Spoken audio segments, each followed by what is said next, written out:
Hello, everyone. Today is Wednesday, September 6, 2023 at 7:41 p.m. Well, my dinner is almost ready.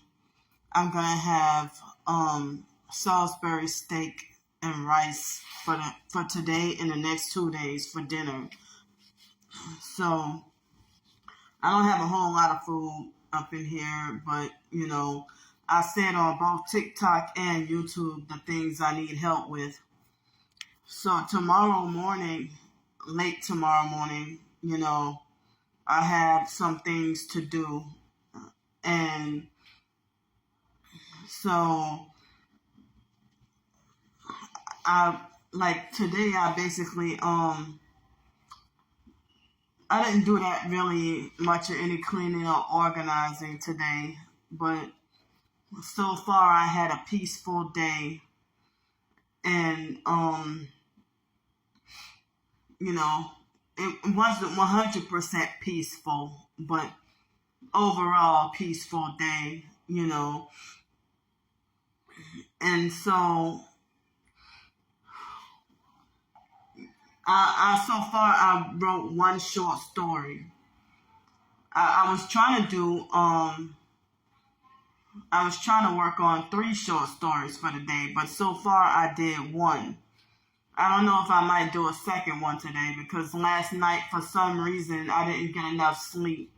I got me some sleep, but not enough sleep, and felt sleep deprived most of the day. So my short story didn't come out, professional, like the short story that I wrote. But, I tried a little something. But today I took a detox bath,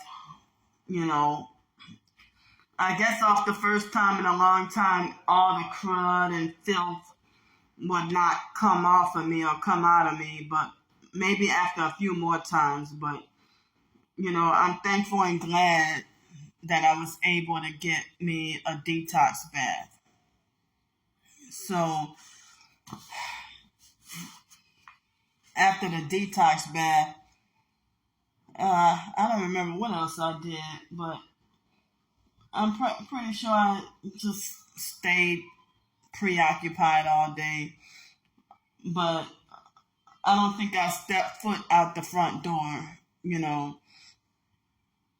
So, oh man, hold up. I got these flying. So I'm battling roaches, and I got this, whatever this thing is, few flies or whatever, up in this new place because somebody had left some food or whatever, Somebody left, well, not food, but they left some food residue. And, they left me a message saying that the apartment or whatever was clean, but I guess the people who cleaned the place out, maybe they must have missed that spot. And that is the reason why I've been having roaches up in here. So it ain't my fault. But then, before I had any of my stuff, within less than 5 minutes of being up in here, in that closet right there, this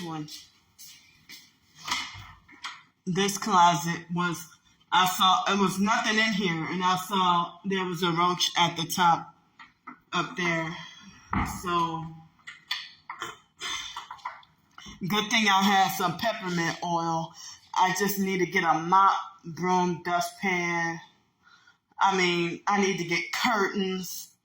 I need to get pots and pans, some dishes, and I'm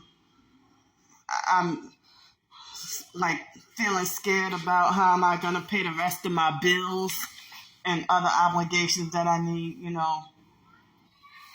So I was thinking about something, back then when we were in foster care. I was just now thinking about it. When we were in foster care, when the foster mom took our money, you know, and remember I told y'all she caught everything before we turned 18. But I would have never willfully consented for her to take my money for herself. You know, of course she lied and said the money was for me, but, you know, and then I was already 18. It looks like they're saying that I was approved in January of 2002, which I didn't even realize that was when I was approved. But that lady from Texas from the Social Security office, she talked like as if I already knew. I didn't even know because the foster mom she didn't even tell me or wasn't telling me. I didn't even know that all these years I had no idea that I was approved for the Social Security in January 2002. You know, I didn't even know. But I got my first payment, I think it was about June of that year. So I was 18 going on 19. And so I was already 18 when I got the trust fund, and I got the trust fund before the Social Security back pay. But we were 17 and the foster mom set up that bank account. You know, excuse me. So she tried to make it like as if the account was for me and her, but with her being ahead over it, and she caught us before we turned 18. And then she did the same thing to my twin sister, but me and my twin sister, she had separate bank accounts for both of us. But then when the money started coming in, I mean, it's like, how was the foster mom able to cash my check with my name on it? And then she put it in the account. Like, after we turned 18, I don't even remember, like, how was she able to sign? Like, I don't even recall seeing a check or being told to sign a check.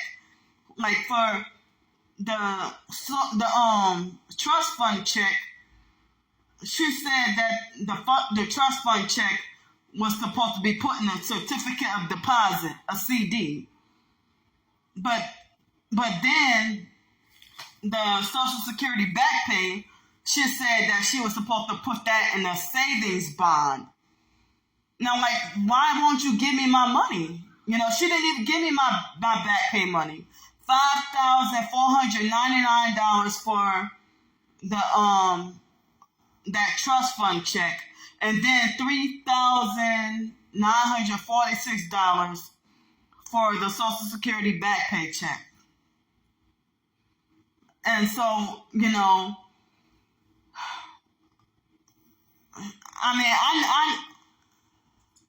mean, so I'm sitting here wondering if there, after all these years, I don't even know if she spent that money or she took that money, or if there's any way for me to get that money back. Because one of the banks, the bank that she had me banking with, there's a branch here. So I'm wondering what information could I get, you know? So my twin sister, she bragged about how she herself threatened, you know, the people at the bank for her own money. And she got $15,000 and was able to get a car after we turned 18 or 19 and she was in the military. Well, I tried to fight for my money back and they would not give me my money at all. And said it was the foster mom's money and that you know, and the Social Security people and at the Tarrytown office in Gretna, part of New Orleans, my hometown, they victim blamed and said, well, you signed the checks over to her and stuff like that, when we didn't even know. And the foster mom made it like we didn't have a choice. She didn't even ask. She just took it upon herself to make these decisions, you know. And I'm like, well, all these years I'm thinking, you know, I don't even know if the money might be gone or not. But yeah, the foster mom took our money. And I'm sitting here struggling and suffering in poverty while she's driving around in BMWs with a big fat house.